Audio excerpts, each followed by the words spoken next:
Hello and welcome to what is already our 7th summer geometry course. I'm Mr. Marquez, your online summer school facilitator, favorite math teacher.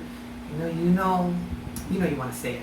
But anyway, in all seriousness, today we're going to continue to discuss the segment addition postulate. Now I know that yesterday we discussed this, but we gave a very brief introduction to what was distance, and we didn't really get to go in depth into segment addition postulate. So I'm going to go ahead and give you 3 examples. Now the exercises that we're going to do as practice problems are not in your summer sharpener. I'm actually going to upload them along with this video. So when you see this video on College One, make sure you also download the PDF documents that I am uploading. And if you haven't subscribed to the channel, subscribe, hit the bell notification button so that every time I upload a class you can see it. And if you want to share the channel with someone else, go ahead.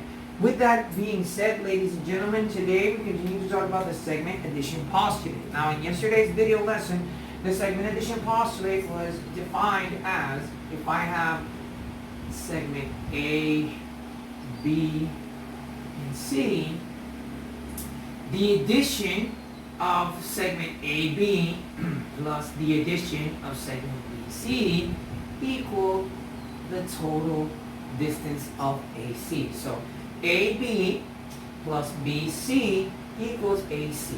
Now I know it seems a little abstract when you're not seeing it with numbers, which kind of brings me then to my first example. And the first example is right here. And we actually have the line, or the segment X, Y, and Z. And we want to find what the value of YZ is. So what we're going to do is we're simply going to use a segment addition postulate, and we're going to say XY plus YZ equals XZ. Now XY is 1 1/3, so we're actually going to go ahead and say 1 1/3 plus YZ, which is what I'm looking for because it's what I don't know, and equals XZ, which is going to be 3. Okay? And we're going to solve this just like we solve any normal equation. Now we do have a mixed number here, so what I'm going to do is I'm actually going to turn that mixed number into a improper fraction, and then it's easier for me to work with. Okay? So what I'm going to do, and I'm actually going to continue the problem down here so that we have enough space, we're going to convert 1 1/3 into an improper fraction. So we say 3 times 1 is 3, plus 1 is 4, and we're going to say 4/3 plus YZ, which is what I'm looking for, equals 3. Now 4/3 again, because I took the 1 1/3 and I said 3 times 1 is 3, plus 1 is 4. So now we're going to solve this. Now if I'm adding 4 over 3, that means I have to subtract it. So this is going to be YZ equals 3 minus 4/3. And we're actually going to write 3 as 3 over 1, and we're going to solve. Now there is a very famous method. It's kind of like a trick, and I'm going to go ahead and do it on this side so that way I can write my answer. And whenever you're working with a fraction like 3 over 1 minus 4 over 3, we can use the butterfly method. Now the butterfly method means that I'm going to multiply my denominators, and then I'm going to cross multiply on each side. So I'm going to say 3 times 1 is 3. Alright, that's what I did here. So it's called the butterfly method. 3 times 1 is 3. And then you're going to multiply 3 times 3, which is 9, and 1 times 4, which is 4, which is the butterfly method. And then we're going to subtract that. And since the denominators are the same, we say that 9 minus 4 is 5. So this equals 5/3. And our answer, which I'm going to write right here, says YZ equals 5 over 3. So this is 5 over 3. And if you were to add that, you would get 3. Okay? So, ladies and gentlemen, that's it for that example. Let me summarize it again before I move to the next one. all I did was I used my segment addition postulate, which says xy plus yz equals xc. xy was given to me, which is 1 1/3. yz is what I'm looking for, and xz is 3. I turned the 1 1/3 into an improper fraction. 3 times 1 is 3, plus 1 is 4, which is the 4/3 that I have down here. I brought down the yz, and I brought down the 3. Then what I did was I subtracted 4/3 on both sides, and I turned that into 3 minus 4/3. I turned the 3 into an improper fraction so that way I can solve the problem. So that's why I wrote 3 over 1. And then on this side I used the butterfly method. And the butterfly method is multiplying my denominators. 1 times 3 is 3, which is right like this. And then I cross multiply 3 times 3, which is 9, and 1 times 4, which is 4. I subtract, and my answer is that yz equals 5/3. And if you were to add that, you would get 3. So this is correct. So what I'm going to do now is I'm going to go ahead and erase this example, and we're going to look at this one, okay? So again, you can pause and rewind the video if you have any questions. And of course, a lot of you have been texting me. I urge you that if you have any questions at any point during the summer course, feel free to text me, ladies and gentlemen, just as long as you identify yourselves. I will answer your message. So let's look at this one. This continues to be the segment addition postulate, but now we have an equation. So I actually want to know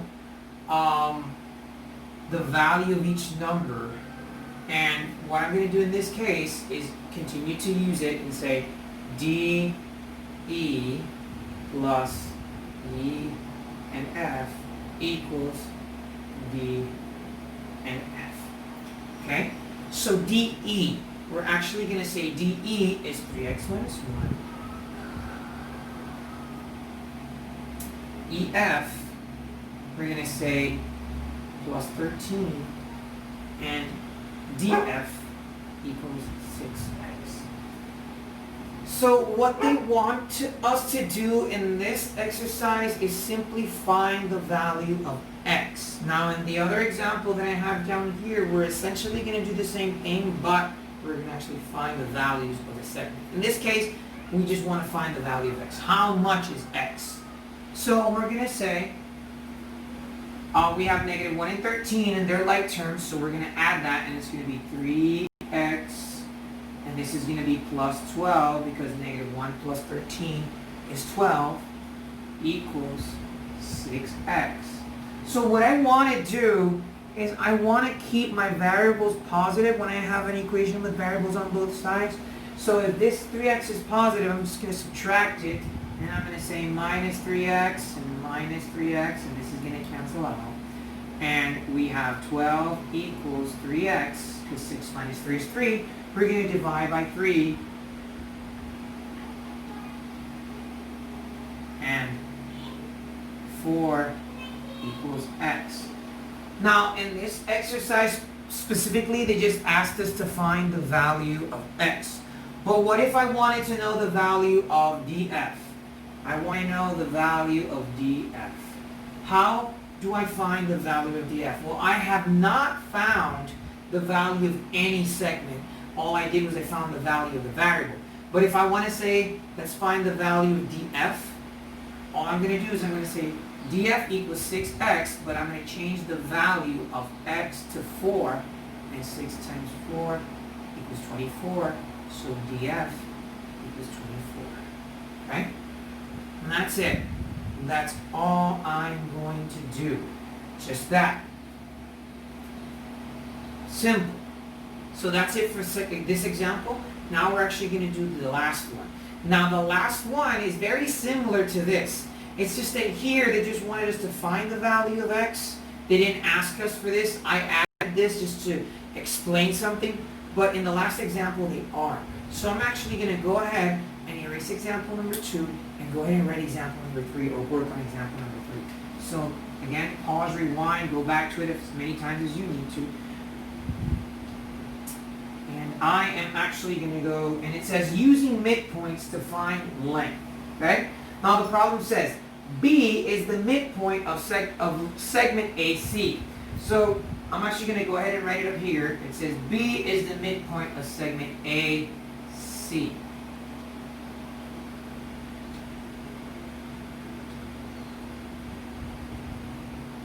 So what this statement means is that B is between A and C, okay? And it says, B is the midpoint of segment AC, AB equals 5x, so A to B equals 5x. And it says B to C equals 3x plus 4, so this is 3x plus 4. And it says find AC, BC, and AB. So I don't have any length in this case. In the example that we saw before, we had one side length. This one is saying B is the midpoint of segment A and C, and it's telling me AB equals 5x and BC equals 3x plus 4. I want you to find how much is AB, how much is BC, and how much is AC. Now that sounds really complicated, but it's very easy.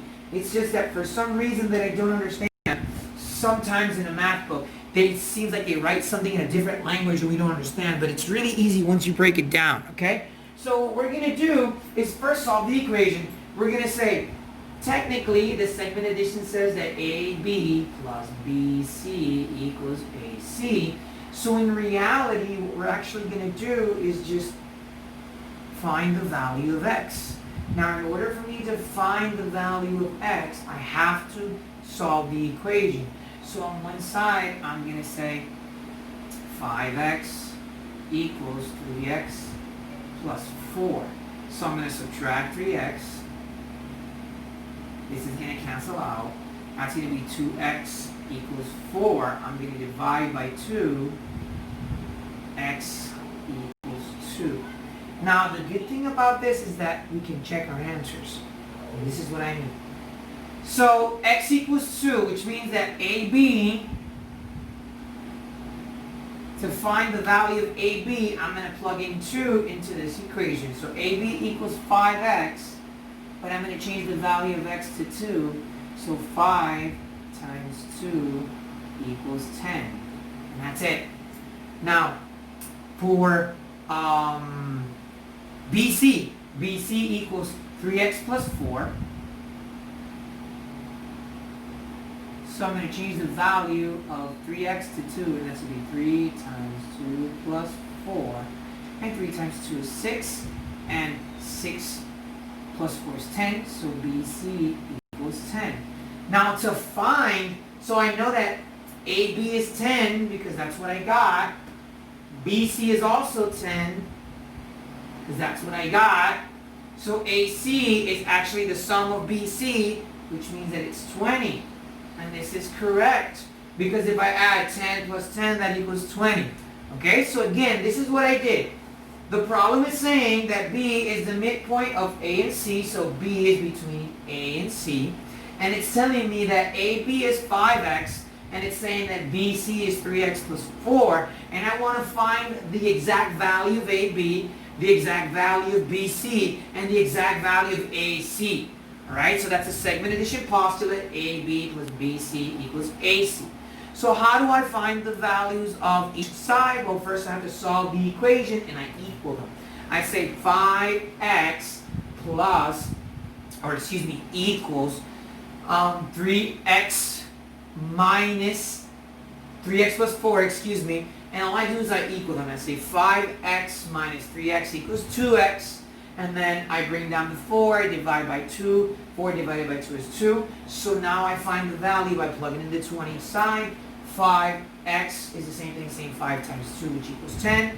3x plus 4 is the same thing as saying 3 times 2 plus 4. 3 times 2 is 6, plus 4 is 10. And I plug them in here, and 10 plus 10 is 20. So that means that the entire line measurement is 20. And that's it for this example, guys. If you have any questions, any doubts, feel free to text me. Remember that I'm also uploading the practice problems with this video, so when you log on to college, you want to make sure you download those practice problems. This is your favorite summer school math teacher, so stay safe. Bye.